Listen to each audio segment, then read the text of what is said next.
ఓం శ్రీ వరలక్ష్మీ దేవ్యై నమః. అందరికీ నమస్కారం అండి. ఈ రోజు వీడియోలో 2024వ సంవత్సరంలో వరలక్ష్మి వ్రతం రోజున పూర్తి పూజా విధానం, నియమాలు ఏం పాటించాలి, కొత్తగా స్టార్ట్ చేసే వాళ్ళు ఈ సంవత్సరం పూజ చేసుకోవచ్చా లేదా, ఇలా పూర్తి సమాచారం అంతా నేను ఈ వీడియో రూపంలో అందిస్తున్నానండి. వీడియోని మాత్రం స్కిప్ చేయకుండా చూడండి. వరాల జల్లును ప్రసాదించే తల్లి వరలక్ష్మీదేవి అండి. అష్ట ఐశ్వర్యాలను ప్రసాదించే అష్టలక్ష్ములలో ఒకరుగా మనము వరలక్ష్మీదేవిని అయితే ఆరాధిస్తాము. భక్తితో ఈ తల్లిని పూజించిన వారికి, కొలిచిన వారికి కొంగు బంగారమై వరాలను ఇచ్చే తల్లి వరలక్ష్మీదేవి అండి. సాక్షాత్తు ఈ విషయాన్ని స్వయంగా శివుడు పార్వతీదేవికి తెలియచేసినట్లుగా స్కాంద పురాణంలో అయితే తెలియచేయబడింది. ఈ వ్రతాన్ని ఆచరించడానికి హంగులు, ఆర్పాటాలు, అలంకరణలు ఇవన్నీ కూడా మన తృప్తి కోసం చేసుకుంటామండి. ఈ తల్లిని ఆరాధించడానికి నిశ్చలమైనటువంటి భక్తి, ఏకాగ్రత ఉంటే చాలండి, తప్పకుండా ఆ తల్లి అయితే అనుగ్రహిస్తుంది. వరలక్ష్మి వ్రతం అనేది చాలా మంగళకరమైనటువంటి వ్రతం అండి. ఈ వ్రతాన్ని ఆచరించడం వలన లక్ష్మీదేవి కృపా కటాక్షాలు కలిగి ఐశ్వర్యం అనేది లభిస్తాయి. అంతేకాకుండా సకల శుభాలు అనేటివి కలుగుతాయి.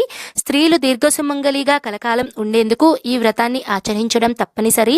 లక్ష్మీదేవి సంపదలిచ్చే తల్లి అని చెప్తారు కదా అండి. సంపదలు అంటే కేవలం ధనమే కాదండి, ధాన్య సంపద, పశు సంపద, గుణ సంపద, జ్ఞాన సంపద, ఇలా అన్నిటినీ కూడా మనము సంపదలుగా అయితే చెప్పుకోవచ్చు. వర అంటే అర్థము శ్రేష్టమైనది అనే అర్థం అండి. సంవత్సరము కూడా శ్రావణ మాసంలో వచ్చే పౌర్ణమి ముందు శుక్రవారం రోజున వరలక్ష్మి వ్రతం ఆచరించాలి అని వరలక్ష్మి వ్రత మహత్యంలో అయితే తెలియచేయబడిందండి. ఒకవేళ ఈ రోజు కనుక పూజ చేయడం మిస్ అయితే శ్రావణ శుక్రవారాలలో మీరు ఎప్పుడైనా సరే మీరు పూజ చేసుకోవచ్చు. శ్రావణ శుక్రవారాలలో పూజ చేయడం వలన పాపాలన్నీ తొలగి లక్ష్మీ ప్రసన్నత అనేది కలుగుతుందండి. అయితే ఈ పూజను ఎలా చేయాలండి, ఏం నియమాలు పాటించాలి అంటే, ముందుగా అయితే ఈ వ్రతాన్ని కొత్తగా పెళ్ళైన వాళ్ళైతే స్టార్ట్ చేసుకోవచ్చా, ఎవరైనా కొత్తగా చేయాలనుకునే వాళ్ళు చేసుకోవచ్చా అంటే ఖచ్చితంగా చేసుకోవచ్చండి. ఆ తల్లిని ఆరాధించడానికి నియమాలు అనేటివి ఏవీ లేవండి, ఎవరైనా సరే మీరు పూజను చేసుకోవచ్చు. అయితే మీరు పూజ చేసేటప్పుడు ఈ సంవత్సరం స్టార్ట్ కనుక చేస్తే ఖచ్చితంగా 3 సంవత్సరాలు అనేటివి మీరు పూజ చేయడానికి ప్రయత్నించాలండి.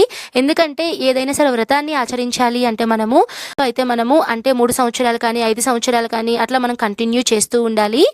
ఇప్పుడు ఈ పూజ చేయాలి అన్నటప్పుడు ఎలాంటి నియమాలు పాటించాలండి? ఈ పూజ చేయడానికి ముఖ్యంగా గుర్తు పెట్టుకోవాల్సిన నియమాలు ఏంటంటే, వరలక్ష్మి వ్రతం రోజున తప్పకుండా ఇల్లంతా శుభ్రంగా ఉండాలండి. శుచి శుభ్రత ఎక్కడ ఉంటుందో లక్ష్మీదేవి అక్కడ తిష్ట వేసుకొని కూర్చుంటారట అండి.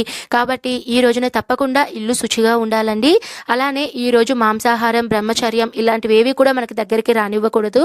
ఈ రోజు పూజలో ప్రత్యేకంగా మనము వరలక్ష్మి స్వరూపాలైనటువంటి అమ్మవారి రూపాలు ఎన్ని ఉంటాయో, అమ్మవారి అలంకరణ కానీ, మంగళకరమైన వస్తువులు మీ దగ్గర అమ్మవారి రూపాలు, విగ్రహాలు ఏ ఉన్నా సరే మీరు పెట్టుకోవచ్చండి. తర్వాత ఈరోజు ప్రత్యేకంగా తోరగ్రంథి పూజ అనేది చేస్తారండి. అంటే తోరం అనేది కట్టుకుంటారు. అది ఎలా చేయాలో కూడా నేను అన్ని క్లియర్గా చెప్తానండి. తర్వాత పూజ అంతా అయిన తర్వాత అమ్మవారికి వాయనం ఇచ్చేసి తర్వాత ఇంటికి ఎవరైనా ముత్తైదులను పిలిచి వాయనం అనేది ఇస్తారండి. ముఖ్యంగా ఈ నియమాలను అయితే పాటించాలండి. అయితే ముఖ్యంగా ఇప్పుడు ఎలా ఆచరించాలో కూడా ఇప్పుడు నేను తెలియజేస్తాను. ముందుగా అయితే వరలక్ష్మి వ్రతం రోజున ముందుగా ఉదయాన్నే నిద్రలేచి తలస్నానం చేసి ఇంటిని, ఇంటి వాకిలిని, పరిసరాలను శుభ్రం అనేది చేసుకోవాలండి. చక్కగా ముగ్గులు అనేటివి వేసుకొని పసుపు కుంకుమలు అనేటివి పెట్టుకోవాలి. పూజకు సంబంధించిన పూజా సామాగ్రి అన్నీ కూడా మీరు ముందు రోజే మీరు సిద్ధం చేసుకోవాలండి. ముందు రోజు కనుక తెచ్చేసుకుంటే మీరు పూజ రోజు ప్రశాంతంగా ఎటువంటి హడావిడి పడకుండా అయితే మీరు పూజ చేసుకోవచ్చు. అయితే పూజను ఇంట్లో ఎక్కడ చేసుకోవాలండి అంటే మీ ఇష్టం అండి. మీ దగ్గర అమ్మవారి స్వరూపాలు, మీరు అమ్మవారిని అలంకరణ చేసుకోవాలి అంటే సపరేట్గా ఒక మండపం అంటే సపరేట్గా ఒక ప్లేస్ అనేది మీరు ఎంచుకొని అక్కడ చేసుకుంటే మీకు చాలా ప్రశాంతంగా కన్వీనియంట్గా అయితే ఉంటుందండి. నేనైతే ప్రతి సంవత్సరం కూడా అమ్మవారికి సపరేట్గా ఒక మండపం అనేది ఏర్పాటు చేసుకొని ఆ విధంగా పూజ చేసుకుంటాను. ఇలా పూజా మండపాన్ని అయితే ఒకటి ఏర్పాటు చేసుకొని ఆ ప్లేస్లో అయితే మీరు ఒక పీఠాన్ని ఏర్పాటు చేసుకోవాలండి. పీఠం పెట్టుకున్న దగ్గర మీరు అష్టదళ పద్మం ముగ్గు కానీ లేదా ఏదైనా సరే అమ్మవారి స్వరూపమైనటువంటి తామర పువ్వులు ముగ్గులు ఇవన్నీ వేసుకొని అందంగా పసుపు కుంకుమలు అనేటివి పెట్టుకొని దాని మీద ఒక వస్త్రాన్ని ఏర్పాటు చేసుకోవాలండి. ఈ పూజలో ప్రత్యేకంగా వరలక్ష్మి అమ్మవారిని అయితే అలంకరణ చేస్తారండి. ఈ అలంకరణ కొత్త చీరతో కట్టాలా, పాత చీరతో కట్టాలా అంటే ఖచ్చితంగా కొత్త చీరతోనే మీరు అమ్మవారికి అలంకరణ అనేది అనేది చేసుకోవాలండి. పాత చీర ఎట్టి పరిస్థితుల్లో కట్టకూడదు. కొత్త చీరతో మీరు అమ్మవారి అలంకరణ మీ తృప్తి కోసం మీరు అలంకరణ అనేది చేసుకోవచ్చండి. మరి ప్లాస్టిక్ పూలు వాడచ్చా లేదా అంటే అలంకరణకైతే మీరు వాడుకోవచ్చండి, తప్పైతే ఏం లేదు. కానీ మీరు పూజ చేసే స్వరూపం ఉంటుంది కదా, ఆ స్వరూపానికి మాత్రం మీరు నిజమైన పూలు అలానే కుంకుమ మీరు ఏ వేటితో అయితే పూజ చేయాలనుకుంటారో వాటితో అయితే చేసుకోవచ్చు. ఒక పీఠాన్ని ఏర్పాటు చేసుకొని అమ్మవారి స్వరూపాలన్నిటినీ పెట్టుకోవాలండి. అమ్మవారి ఫోటో, అమ్మవారి విగ్రహం, కొంతమంది కలశం పెట్టుకునే ఆనవాయితీ ఉంటుందండి. కలశం అనేది పెట్టుకోవచ్చు. కలశం ఎలా పెట్టుకోవాలి అంటే ఒక ప్లేట్ తీసుకొని అందులో 3 పిడికిళ్ళు బియ్యం అనేది వేసుకొని అందులో ఒక రాగి చెంబు పెట్టుకొని ముక్కాల వరకు నీళ్లు పోసుకొని అందులో మంగళకరమైన వస్తువులు అన్నీ వేసుకొని పసుపు కుంకుమ అన్నీ వేసుకొని దాని మీద మీరు ఒక టెంకాయను పెట్టుకొని అమ్మవారి స్వరూపంగా ఒక జాకెట్ని దాని మీద వేసుకొని పసుపు కుంకుమలు అనేటివి సమర్పించి అమ్మవారిని మనము ఆ కలుషం రూపంలో ఆరాధిస్తాం కాబట్టి సాక్షాత్తు అమ్మగా భావించి ఆభరణాలు అలంకరణలు మొత్తం చేసుకొని మనము కలుషంకి పూజ చేసుకోవచ్చండి. నేనైతే ప్రతి సంవత్సరం కూడా కలుషంకి అయితే పూజ చేసుకుంటాను. అమ్మవారి ఫోటో ఇవన్నీ కూడా నేను పూజలో అమ్మవారి స్వరూపంగా సంకేతంగా అయితే పెట్టుకుంటానండి. ఒకవేళ కలశం మీరు పెట్టుకునేది లేదండి, మేము నార్మల్గా చేస్తాము, మాకు ఆనవాయితీ లేదు అనుకున్న వాళ్ళు అమ్మ ఫోటోకే మీరు పూజ చేసుకోవచ్చండి. చేసుకునే వాళ్ళకు కూడా ఉపయోగపడుతుంది అని అయితే చెప్పాను. కలశం ఎలా పెట్టుకోవాలో కూడా క్లియర్గా మన ఛానల్లో వీడియోస్ ఉన్నాయండి, ఎవరికైనా ఉపయోగపడితే చూడండి. తర్వాత అమ్మవారి పూజకు సంబంధించి తోరం అనేది సిద్ధం చేసుకోవాలండి. ఈ తోరం అనేది ఎలా సిద్ధం చేసుకోవాలి అంటే 3 పోగులు కానీ లేదా 5 పోగులు కానీ 9 పోగులు కానీ మీరు అన్ని పోగుల దారం అనేది తీసుకొని 9 పోగుల దారంకి పసుపు అనేది బాగా రాసుకొని పసుపు కుంకుమలు అనేటివి పెట్టుకొని 9 ముడులు అయితే వేసుకోవాలండి. ఒక్కొక్క ముడి దగ్గర మీరు ఒక్కొక్క పుష్పాన్ని మీరు పెట్టుకుంటూ 9 ముడులుగా అయితే మీరు చేసుకొని ఆ ముడి దగ్గర మీరు పసుపు కుంకుమ అనేది పెట్టుకొని పూజలో పెట్టుకోవాలండి. చెప్పాను కదండి, వరలక్ష్మి వ్రతంకి తప్పకుండా తోరగ్రంథి పూజ అనేది చాలా ఇంపార్టెంట్. తర్వాత వారికి వాయనం అనేది ఇస్తూ ఉంటారండి. వాళ్ళ శక్తి కొలది అమ్మవారికి వాయనం అనేది ఇస్తూ ఉంటారు. అమ్మవారికి వరలక్ష్మి వ్రతం రోజున నిండు వాయనం అనేది ఇస్తే చాలా మంచిది అని చెప్తారండి. ముందుగా ఒక ప్లేట్ అనేది తీసుకొని ఒక తాంబూల తట్ట కానీ ఏదైనా తీసుకొని అందులో అమ్మవారికి జాకెట్, ఆకులు ఒక 3, 2 వక్కలు, అరటి పండ్లు, పసుపు కుంకుమ, అలానే బొట్లు, పౌడర్, అలానే కాటుక, గాజులు, పూలు, అలానే నల్ల శనగలు, అలానే సౌభాగ్య కిట్టు అనేది మనకి మార్కెట్లో ఉంటుంది, అది పెట్టుకోవచ్చు. 1 రూపాయి కాయిన్, ఇలా మీరు అమ్మవారికి ఏవైతే నిండుగా సమర్పించాలనుకుంటున్నారో అవన్నీ మీరు అమ్మకి సమర్పించుకోవడానికి సిద్ధం చేసుకోవాలండి. తర్వాత ముత్తైదువులకు పూజ అంతా అయిన తర్వాత మీరు వాయనం అనేది ఇవ్వాలండి.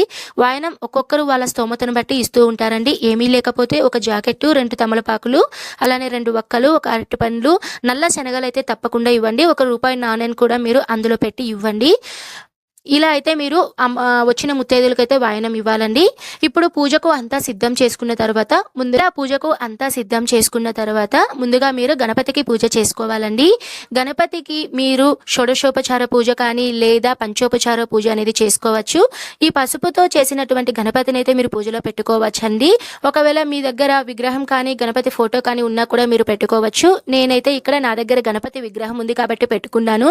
మీ దగ్గర గణపతి ఫోటో ఏమీ లేకపోతే పసుపుతో చిన్న గణపతిని చేసుకోండి. పూజ అంతా అయిన తర్వాత ఆ గణపతిని మంచి నీళ్ళల్లో కలిపేసి ఏదైనా సరే చెట్టుకు పోసేయండి. గణపతికి మీరు షోడశోపచారాలతో పూజ అనేది చేసుకోవాలండి. అంటే గణపతిని ఆవాహనం చేసి ఆసనం, పాద్యం, అర్ఘ్యం, స్నానం, వస్త్రం, యజ్ఞోపవీతం, గంధం, అక్షింతలు, పుష్పం, గణపతి యొక్క అష్టోత్తర శతనామావళి మంత్రాలు, దీపం, ధూపం, నైవేద్యంగా మీరు బెల్లం ముక్కనైనా సరే మీరు సమర్పించి గణపతి పూజనైతే సమర్పించుకోవాలండి. గణపతి పూజ అంతా అయిన తర్వాత గణపతికి మీరు ఒక మంత్ర పుష్పం అనేది సమర్పించి ఆత్మ ప్రదక్షిణ అనేది చేసుకొని మంగళహారతి అనేది ఇచ్చేసి తర్వాత మీరు గణపతిని 3 సార్లు అయితే యథాస్థానం ఉద్వాసయామి అనైతే మీరు గణపతిని అయితే కదపాలండి. ఎందుకు గణపతి పూజ చేయాలి అంటే మనం పూజ చేసేటప్పుడు కొన్నిసార్లు కొన్ని తెలియక తప్పులు అనేటివి చేస్తామండి. మన పూజలను మన్నించి మన పూజలో ఎటువంటి ఆటంకాలు కలగకుండా నివారించేందుకు విఘ్న నివారకుడు ఆదిదేవుణ్ణి అయితే మనం పూజించుకోవాలండి. గణపతి పూజ అంతా అయిన తర్వాత మనము అమ్మవారికి అయితే పూజ చేసుకోవాలి.